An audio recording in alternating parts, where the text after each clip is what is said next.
किस सेक्टर में या किस कॉलोनी में कॉलोनाइजर ने या सेक्टर के डेवलपर ने पहले से ही एक प्लॉट पर 4 यूनिट का लेआउट सैंक्शन कराया हुआ है, आज किसी को ये नहीं पता है। क्या आपका पड़ोसी आपको कंसेंट या एनओसी देगा अपने प्लॉट पर 4 फ्लोर बनाने के लिए? क्या आज मैं अपने एडजॉइनिंग प्लॉट ओनर को अपनी कंसेंट दे देता हूं और वो वहां पर 4 फ्लोर बना लेता है? क्या इन फ्यूचर जब मुझे जरूरत पड़ेगी तो मुझे एनओसी मिल जाएगी? मेरे साइड वाले प्लॉट पर पहले ही 4 फ्लोर बने हुए हैं, तो अब मैं अपने प्लॉट पर 4 फ्लोर बनाने के लिए एनओसी के लिए किसके पास जाऊं? क्या मुझे चारों के चारों इंडिविजुअल फ्लोर ओनर से बात करनी पड़ेगी? क्या चारों की एनओसी मुझे रिक्वायर्ड होगी? बिना एनओसी के अगर मैं अपने प्लॉट पर साइड सेटबैक 1.8 मीटर का छोड़ता हूं तो उसके बाद मेरा क्या कारपेट एरिया निकल के आएगा और क्या कोई मेरा फ्लोर खरीदने में इंटरेस्टेड होगा?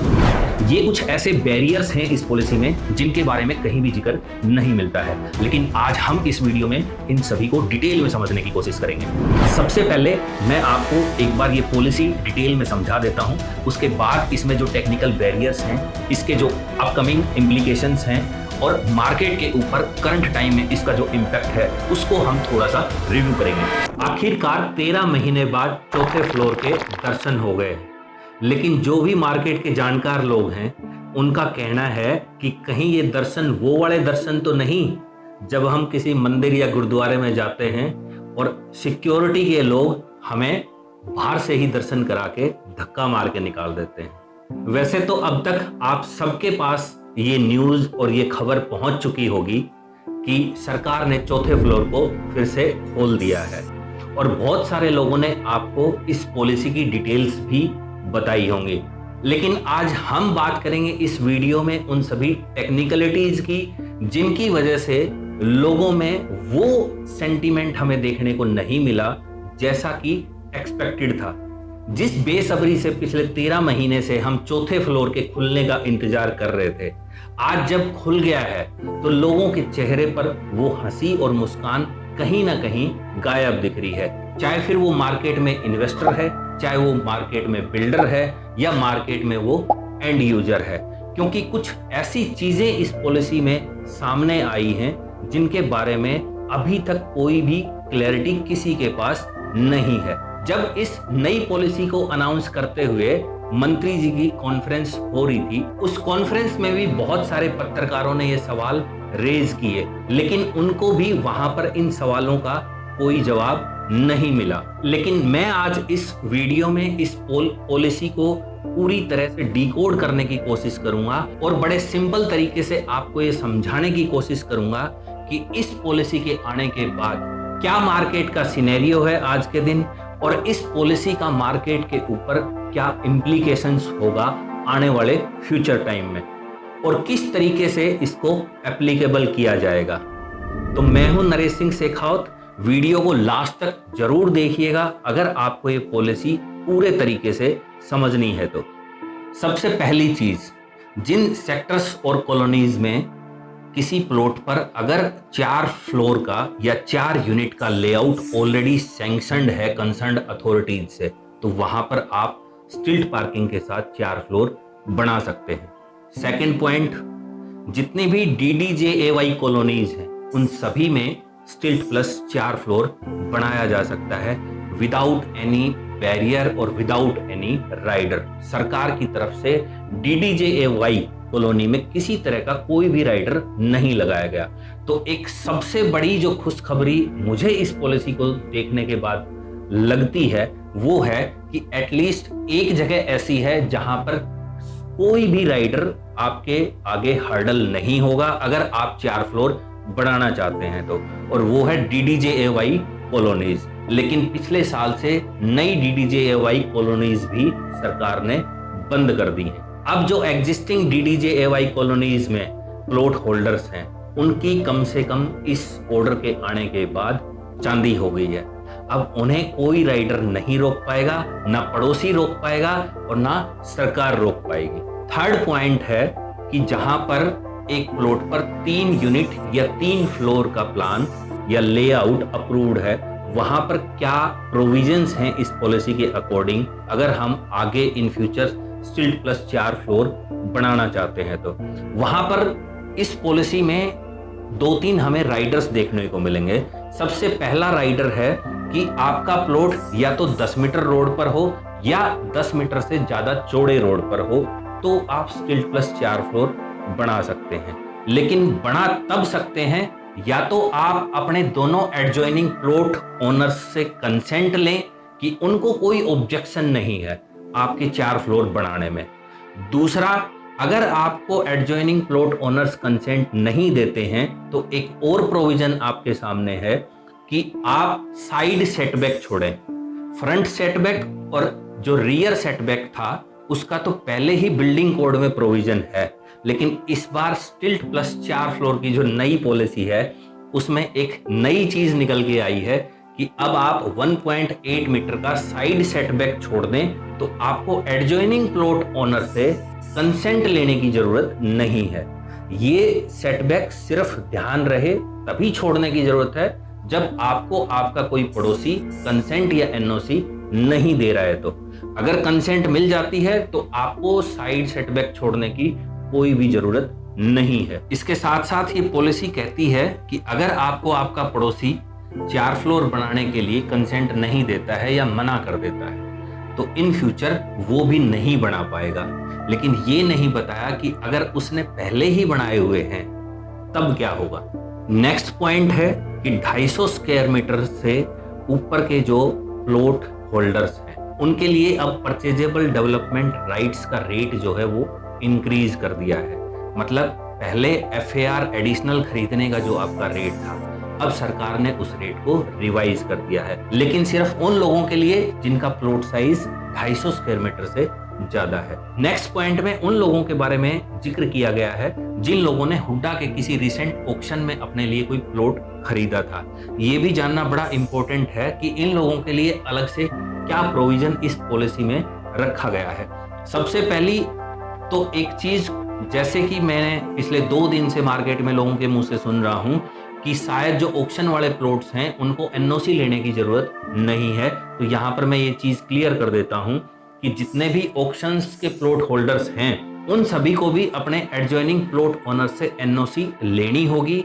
ऐसा कोई इसमें इंस्ट्रक्शन नहीं है कि वो एनओसी लेने से बच सकते हैं या उनको इस चीज की छूट इस पॉलिसी में दी गई है। अब वो एनओसी लेने के बाद या तो स्टिल्ट के साथ 4 फ्लोर बना सकते हैं, क्योंकि हुड्डा ने अपने रिसेंट ऑक्शंस में जितने भी प्लॉट सेल किए हैं सभी में 4 फ्लोर का एफएआर इंक्लूड करके बेचा है। तो इसलिए उनको ये प्रोविजन मिलता है कि अगर वो स्टिल्ट के साथ 4 फ्लोर बनाते हैं तो एनओसी के बाद बना सकते हैं, लेकिन अगर वो 4 फ्लोर से एग्जिट करके 3 फ्लोर में आना चाहते हैं तो वो जो 1 फ्लोर का उनका एडिशनल एफएआर जिसकी पेमेंट हुड्डा के पास जमा है या एचएसवीपी के पास जमा है वो उसका हुड्डा से रिफंड मांग सकते हैं और विद 8% इंटरेस्ट उनको वो एफएआर का जो पैसा उन्होंने जमा कराया था वो एचएसवीपी उनको वापस रिफंड कर देगी। अगले पॉइंट में इस पॉलिसी में जिक्र किया गया है बेसमेंट बनाने का अब क्या प्रोविजन रहेगा और साथ ही साथ कॉमन वॉल का अब क्या प्रोविजन रहेगा। सबसे पहली चीज, बेसमेंट पे एक नया बैरियर लगाया गया है कि अब सिर्फ वही लोग बेसमेंट बना सकते हैं, वो भी म्यूचुअल कंसेंट के बाद जिनका प्लॉट साइज 250 स्क्वायर मीटर या उससे बड़ा है। तो बेसमेंट को लेके अगर किसी भी तरह का कोई कंफ्यूजन है तो वो मैं फिर से एक बार क्लियर कर देता हूं कि पहली चीज तो आपके पास म्यूचुअल कंसेंट होनी चाहिए और दूसरी चीज आपका प्लॉट साइज 250 स्क्वायर मीटर या उससे बड़ा होना चाहिए। अब जो कॉमन वॉल के बारे में इस पॉलिसी में बताया गया है उसके अकॉर्डिंग आप कॉमन वॉल के लिए भी अपने एडजॉइनिंग प्लॉट ओनर से कंसेंट ले सकते हैं। अगर आपको कंसेंट मिल जाती है तो आप एज इट इज जो कि एग्जिस्टिंग पॉलिसी में जो प्रोविजन था कॉमन वॉल का उसे कंटिन्यू कर सकते हैं, मतलब अपने पड़ोसी के साथ अपनी वॉल को शेयर कर सकते हैं। दूसरी एक और चीज यहां पर कही गई है कि अगर पूरी की पूरी लाइन जो भी प्लॉट हैं, सपोज 1 नंबर से 10 नंबर तक के 10 प्लॉट एक रो में हैं, तो वो लोग जो है अपना लोड कॉमन वॉल पे डाल सकते हैं, उनको किसी से कंसेंट लेने की जरूरत नहीं है। उनके लिए ये प्रोविजन इस पॉलिसी में रखा गया है। अगली जो इंपॉर्टेंट चीज इस पॉलिसी में बताई गई है वो है उस मैकेनिज्म के बारे में जो कि इस पूरे के पूरे स्टिल्ट प्लस 4 फ्लोर का जो भी प्रोविजन इस पॉलिसी में रखा गया है उसको कंट्रोल करेगी। इसके लिए अलग से एक पोर्टल तैयार करने की एडवाइस सभी की सभी बॉडीज को की गई है, चाहे वो फिर टाउन एंड प्लानिंग डिपार्टमेंट हो या फिर वो HSVP हो या फिर चाहे वो कोई लोकल म्युनिसिपल बॉडी हो। नेक्स्ट चीज इस पॉलिसी में बताई गई है कि जब ये पूरी की पूरी पॉलिसी अप्लाई की जाएगी प्रैक्टिकली तो बहुत सारे हर्डल्स और चैलेंजेस शायद डिपार्टमेंट्स के आगे आएंगे। तो इसके लिए अलग से एक ग्रीवेंस कमेटी होगी जो कि सारे के सारे डिपार्टमेंट्स अपने यहाँ बनाएंगे और ये कमेटी जितनी भी कंप्लेंट्स इस पॉलिसी के अंडर में रिसीव होंगी उन सभी को मॉनिटर करेगी और उन सभी का जो भी एज पर लॉ जो सॉल्यूशन होगा या एज पर पॉलिसी जो सॉल्यूशन होगा उसके हिसाब से उन चीज़ों को एग्जीक्यूट करेगी। नेक्स्ट जो बड़ी चीज़ है इस पॉलिसी में वो है कि अब फ्यूचर में आपकी ऑक्यूपेशन सर्टिफिकेट को डीम्ड टू बी का स्टेटस दिया गया है। इसका मतलब ये हुआ कि इन फ्यूचर अगर आपने ऑक्यूपेशन सर्टिफिकेट कंसर्न डिपार्टमेंट से ले भी ली है तो उसको किसी भी टाइम वो डिपार्टमेंट रिवोक कर सकता है, उसको कैंसिल कर सकता है। और वो किस बिहाफ पे, जैसे कि एज पर बिल्डिंग प्लान और ओसी आपकी प्रॉपर्टी पर या आपके प्लॉट पर स्टिल्ट प्लस 4 फ्लोर बने हुए हैं, लेकिन अगर आप अपने स्टिल्ट एरिया को पार्शियली या फुली एनक्रोच करते हैं तो आपकी ओसी को कैंसिल कर सकता है डिपार्टमेंट। अब जैसे कि पिछले कुछ दिन से हम सुन रहे थे, मार्केट से चारों तरफ से ये खबरें आ रही थी, बहुत सारे न्यूज़पेपर्स में भी बड़े बड़े आर्टिकल्स छपे थे कि कुछ लोगों ने बिना बिल्डिंग प्लान के 4 फ्लोर बना दिए हैं। अब इस पॉलिसी में भी उस चीज़ का जिक्र किया गया है, जिन लोगों ने पिछले 13 महीने में बिना किसी बिल्डिंग प्लान को अप्रूव कराए और स्टिल्ट पार्किंग के साथ 4 फ्लोर बनाए हैं तो वो अब अपनी एक कंपाउंडिंग फीस डिपॉजिट करा के जो भी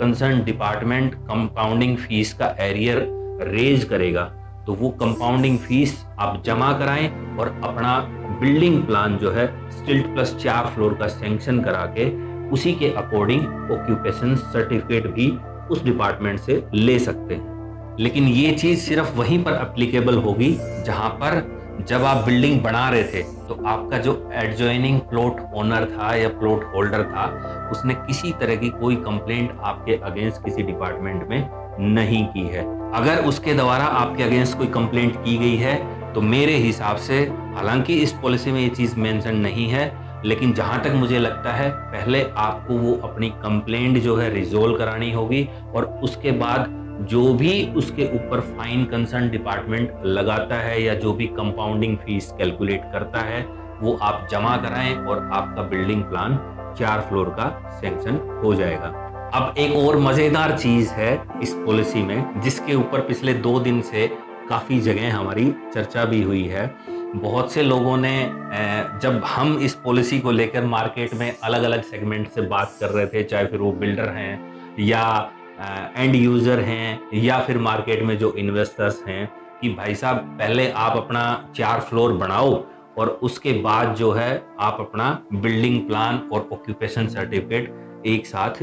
पास करा सकते हो। तो ऐसे किसी भी सिनेरियो से निपटने का भी एक प्रोविजन इसमें दिया है कि अगर आपके एडजॉइनिंग प्लॉट ओनर ने, जब आपकी कंस्ट्रक्शन चल रही थी और उस टाइम पे आपके पास 4 फ्लोर का सैंक्शन प्लान नहीं था और उसने आपके अगेंस्ट कंप्लेंट फाइल कर दी, तो अब आपको एक मौका मिलेगा कि आप अपने उस एडजॉइनिंग प्लॉट ओनर के साथ एक म्यूचुअल एग्रीमेंट साइन कर लें या एक म्यूचुअल कंसेंट साइन कर लें कि आप उसको 4 फ्लोर बनाने के लिए अलाउ करोगे और वो आपको 4 फ्लोर बनाने के लिए अलाउ करेगा। तो अब आप इस पॉलिसी के अकॉर्डिंग ये एक स्टेप उठा सकते हैं जब अगर आपने 4 फ्लोर बनाने चालू कर दिए हैं और पहले बिल्डिंग प्लान पास नहीं कराया है और आपकी कंप्लेंट पड़ोसी के थ्रू फाइल हो जाती है। तो अब सबसे लास्ट बात जो इस पॉलिसी में बताई गई है उसके बाद हम उन चीज़ों के ऊपर भी आएंगे कि क्या इसके इम्प्लीकेशंस होंगी, कैसे इसकी एप्लीकेबिलिटी होगी। सबसे पहले तो किसी को भी समझ में ये नहीं आ रहा कि वो कौन से सेक्टर्स हैं या कॉलोनीज हैं जहां पे पहले से जो लेआउट प्लान है वो एक प्लॉट पर 4 फ्लोर का अप्रूव्ड है। तो जहां तक मैंने स्टडी किया है इस चीज को और जो मार्केट के जानकार लोग हैं उनसे पता किया है, तो खास करके गुड़गांव शहर में दीनदयाल कॉलोनीज को छोड़ के या उन सोसाइटीज को और उन प्रोजेक्ट्स को छोड़ के कोई भी ऐसी लोकेलिटी, कोई भी ऐसी सोसाइटी या कोई भी ऐसा सेक्टर नहीं है जिसमें ऑलरेडी एक प्लॉट पर 4 यूनिट का लेआउट अप्रूव्ड हो।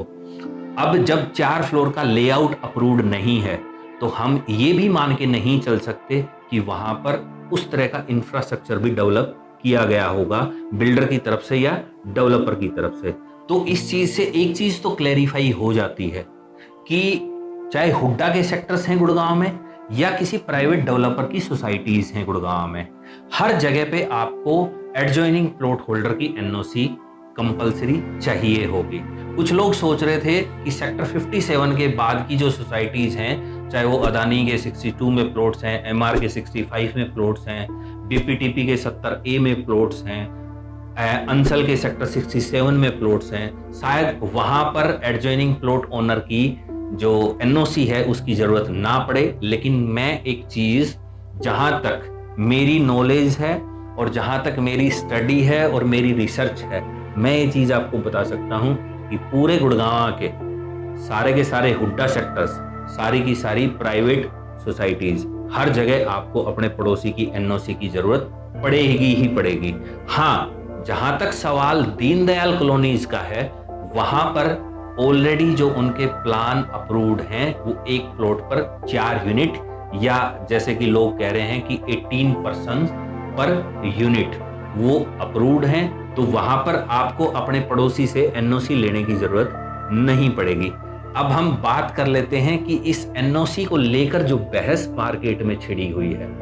उसके बारे में, कि ये एनओसी कब मिलेगी, कैसे मिलेगी, किसको मिलेगी, किसको नहीं मिलेगी। तो जैसे कि पॉलिसी में क्लियरली मेंशन है कि बिना एनओसी के तो आप 4 फ्लोर अब नहीं बना पाएंगे। अब बात कर लेते हैं उन सिनेरियोज की कि सपोज मेरा प्लॉट है और मेरे प्लॉट के साथ में जो एडजॉइनिंग प्लॉट है वहां पे ऑलरेडी 4 फ्लोर बने हुए हैं, तो क्या अब मुझे एनओसी लेने के लिए उन 4 फ्लोर होल्डर्स के पास जाना पड़ेगा या मेरे लिए कुछ और प्रोविजन होगा? ये एक बहुत बड़ा क्वेश्चन मार्क है। दूसरी चीज, मेरे प्लॉट के साथ वाला प्लॉट भी खाली है, मैंने अपने पड़ोसी से एनओसी ले ली और अब मैं अगले 2 साल में अपने 4 फ्लोर बनाए और बेच के निकल गया उस प्लॉट से। लेकिन अब मेरा जो पड़ोसी है वो 3 साल बाद, 4 साल बाद या 5 साल बाद अपने प्लॉट पर अगर 4 फ्लोर बनाना चाहता है तो उसके लिए क्या प्रोविजन है? कल को हो सकता है कि जिन लोगों को मैंने अपने फ्लोर्स बेचे हैं वो उस चीज के ऊपर ऑब्जेक्शन करें या उसके अगेंस्ट कंप्लेंट फाइल कर दें कंसर्न अथॉरिटी में। उस चीज का अभी तक कोई क्लैरिफिकेशन नहीं है। हो सकता है आने वाले टाइम के साथ साथ हमें धीरे धीरे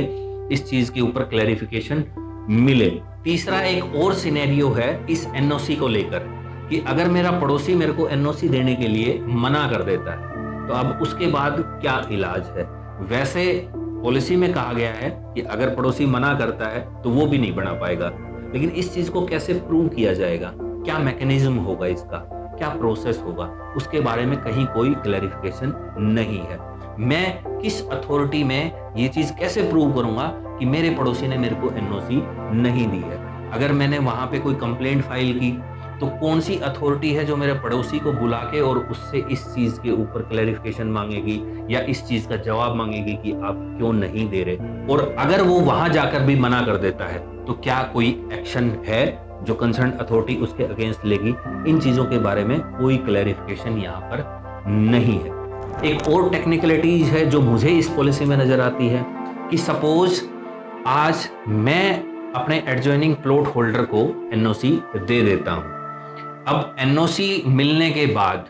वो कल को अपना प्लॉट बेच के चला जाता है, तो क्या अब मुझे दोबारा से अगला जो ओनर होगा उससे एनओसी लेनी पड़ेगी या जो पिछले ओनर से मैंने जो एनओसी ली थी वही मेरे लिए काम करेगी? ये भी एक बहुत बड़ा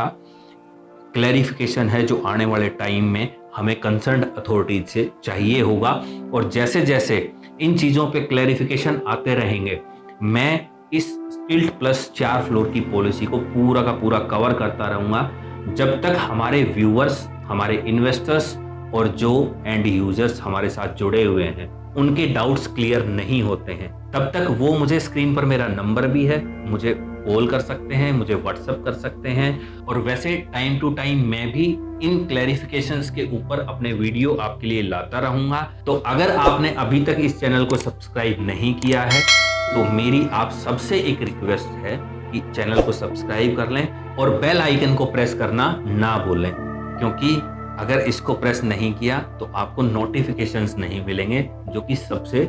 जरूरी चीज है। अब लास्ट में जाते जाते उन लोगों के लिए मेरी एक सलाह है जो पिछले 2 दिन से मुझे फोन कर रहे हैं कि भाई साहब मुझे चीज खरीदनी थी, अब मुझे क्या करना है। कुछ लोग वो हैं जिनको अपनी चीज बेचनी थी, तो वो भी बार बार फोन करके पूछ रहे हैं या परेशान हो रहे हैं कि हमें अब क्या करना चाहिए। तो मेरी आप सभी से एडवाइस है, जल्दबाजी में किसी तरह का कोई फैसला ना लें। ऐसा ना हो कि आप सोच के बैठे हों या किसी ने आपके दिमाग में ऐसी चीजें भर दी हों कि इस पॉलिसी के आने के बाद तो एकदम से 20, 25, 30 हजार रुपए का रेट बढ़ जाएगा और आप तुरंत जाएं और मार्केट से कोई चीज खरीद लें। मैं इस चीज के फेवर में नहीं हूं, क्योंकि जहां तक मेरी रिसर्च, मेरा एनालिसिस कहता है कि बहुत बड़ा रेट्स के ऊपर इम्पैक्ट इस पॉलिसी से नहीं आने वाला है। हाँ, जो 2, 4, 5 हजार रुपए का एप्रिसिएशन हम हमेशा मार्केट में देख रहे होते हैं रेगुलरली, वो हमेशा चलता रहता है, उसको इस पॉलिसी से जोड़ के नहीं देखना चाहिए। मुझे ये किसी एंगल से अभी तक नहीं दिख रहा है कि आज इस प्लॉट का भाव 2 लाख रुपए गज है, कल उस प्लॉट का भाव 2.25 लाख रुपए गज हो जाएगा। और उसका सबसे बड़ा रीजन जो इस पॉलिसी के अंदर जो बैरियर्स और जो राइडर्स सरकार की तरफ से डाल दिए गए हैं, जब तक वो क्लैरिफाई नहीं होंगे तब तक रेट्स के ऊपर एटलीस्ट हमें कोई बहुत बड़ा प्रेशर आता हुआ नहीं दिखेगा। और दूसरी चीज, जब तक वो क्लैरिफाई होंगे, सपोज अगले महीने में, 2 महीने में, तब तक लोग भूल चुके होंगे कि चौथा फ्लोर कब आ गया और क्या उस चीज के इम्पैक्ट्स और इफेक्ट्स मार्केट में आए हैं। तो मार्केट नॉर्मलाइज होगी अगले 10 से 15 दिन में। आप नॉर्मल होने का वेट कर सकते हैं, चाहे आपने चीज बेचनी है, चाहे आप मार्केट में खरीदार हैं, या फिर अगर कोई चीज आपको उसी भाव पर मिल रही है जो कि आज से 2, 3, 4 दिन पहले था उस चीज का भाव, तो आप उस चीज के लिए जा सकते हैं। तो ये मेरी आप सभी को सलाह है। ना तो मुझे लगता है कि इस पॉलिसी में कोई बहुत बड़ा खुश होने वाली चीज है और ना ही मुझे इस पॉलिसी का कोई नेगेटिव इम्पैक्ट आने वाले टाइम में मार्केट पर दिख रहा है। आज इस वीडियो में इतना ही। अगले वीडियो में फिर आपसे मुलाकात होगी, लेकिन वो तभी हो पाएगी जब आप चैनल को सब्सक्राइब करेंगे। तब तक के लिए आप सभी को नमस्कार।